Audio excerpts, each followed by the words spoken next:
Welcome into Cardinals Today, presented by Prize Picks. And coming up on the show, we have a huge trade down report from an NFL insider. You are not going to want to miss that. And then more intel on Cardinals draft prospects. This discussion at pick 3 is heating up, so don't miss that. I am your host, Joey O'Donohue, excited to talk about the Arizona Cardinals once again today. And also, I have been challenged to a subscriber battle here at Chat Sports. One of our other new channels featuring the Jacksonville Jaguars has just gotten to 2,300 subscribers. We're at 2,303.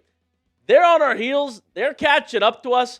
I don't want to lose to Jaguars fans. So even though the Cardinals may upset us at times, if you are a diehard fan of the team, I need you to hit that subscribe button for free.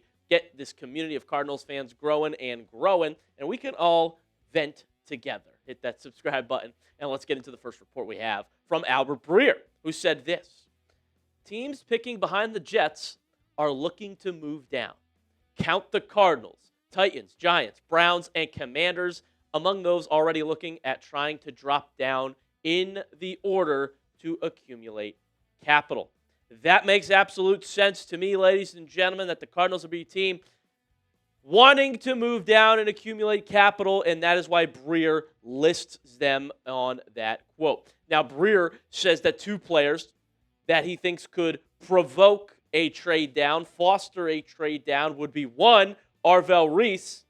This is great, Cardinals fans. He's probably going to be there at 3.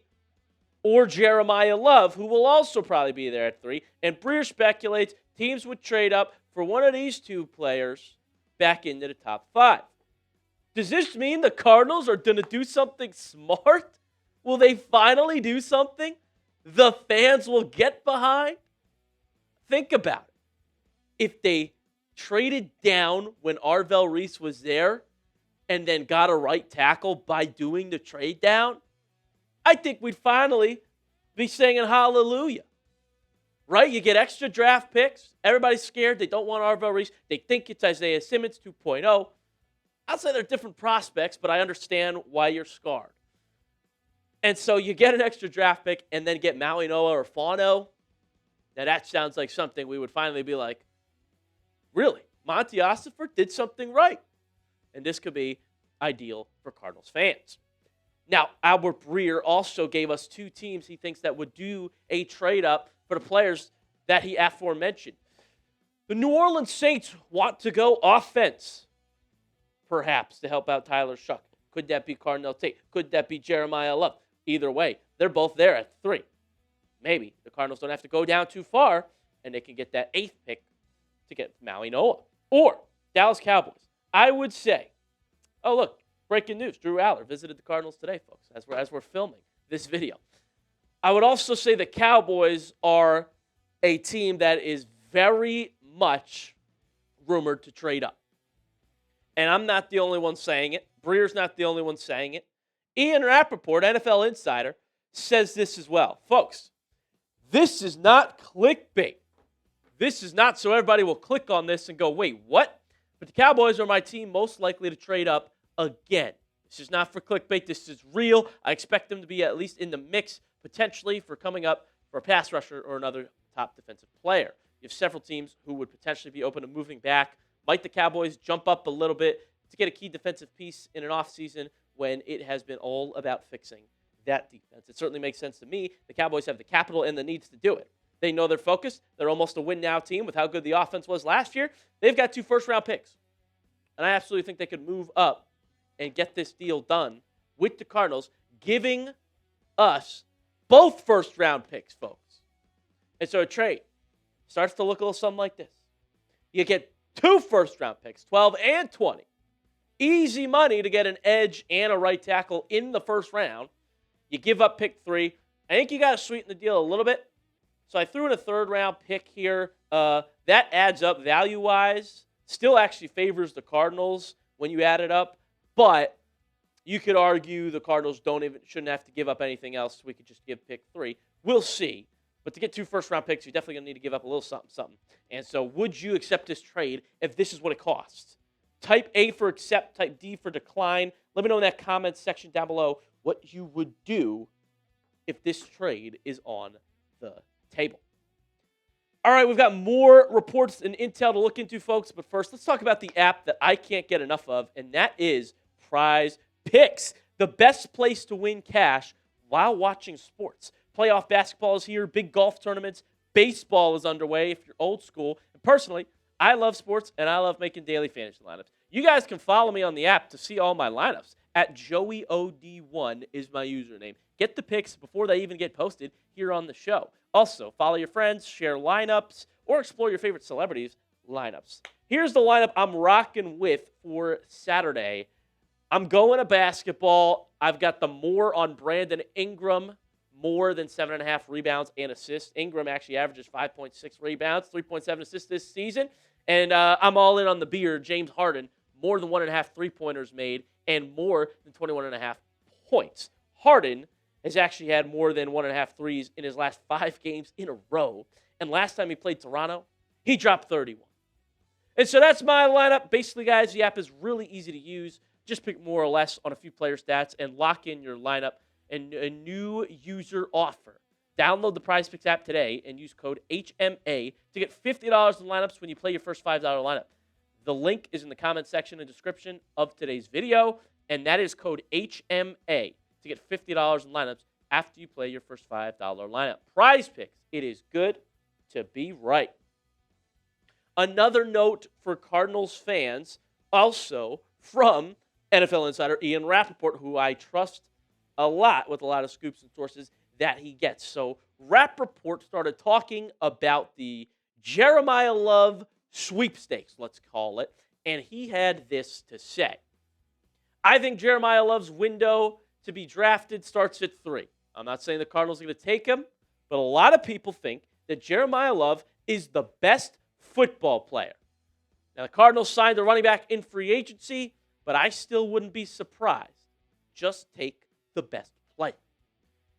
Big quote there from NFL Insider Ian Rapoport. And guess what? I'm one of those people who's been watching the show. Just take Jeremiyah Love. Stop overthinking it. He's the best football player in the entire class. You've got a top 3 pick. If you're not going to take a top 3 player with the top 3 pick, when you're not contending next year, what are we doing? So don't overthink this, Cardinals fans. Don't get fancy. Don't get cute.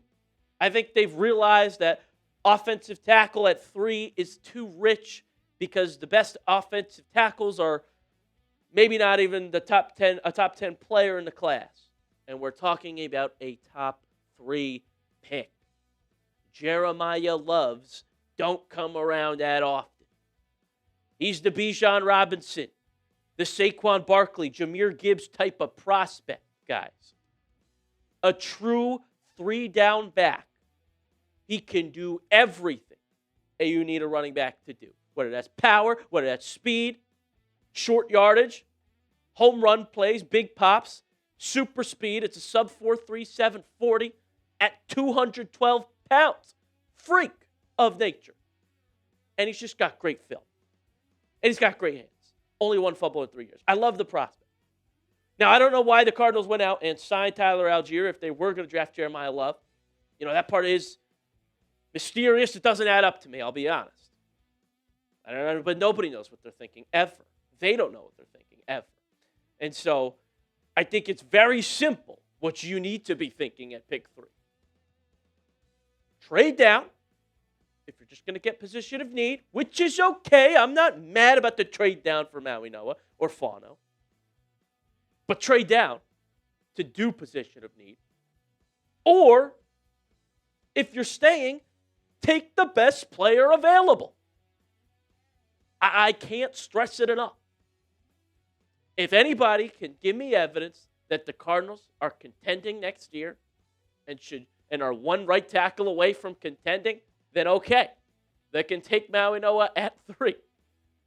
Until I get that evidence presented, I would say the Cardinals are in the market of getting good football players on rookie contracts for the next several years. And you're playing for the 2027 class to get your franchise quarterback. So it's that simple. Pick the best player there if you're staying there, or trade down, get extra draft picks to get your position in need. What do you think, Cardinals fans? You're sitting there at 3. They don't make the trade down. Would you draft Jeremiyah Love with that 3rd pick? Type Y for yes, type N for no. Get a letter in the comment section to let me know what you would do if you were the Arizona Cardinals sitting there at pick 3. One other ESPN report I'm going to throw at you guys before we get on out of here is that Max Ihonachor has moved himself into early day 2 consideration, according to ESPN. Perhaps even very late first round, I would say. But early day 2 is perfect for you guys. Think about it. Get your right tackle with that 2nd round pick. Now that 3rd pick can be best player available. It could be David Bailey or Arvell Reese. You know, you try to hybrid edge and BPA.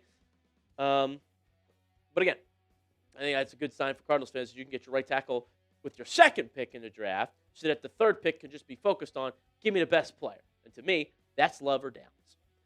Thank you guys so much for tuning in to Cardinals Today. Make sure you hit that subscribe button so you don't miss out on new Cardinals videos, news, and rumors. I got you covered.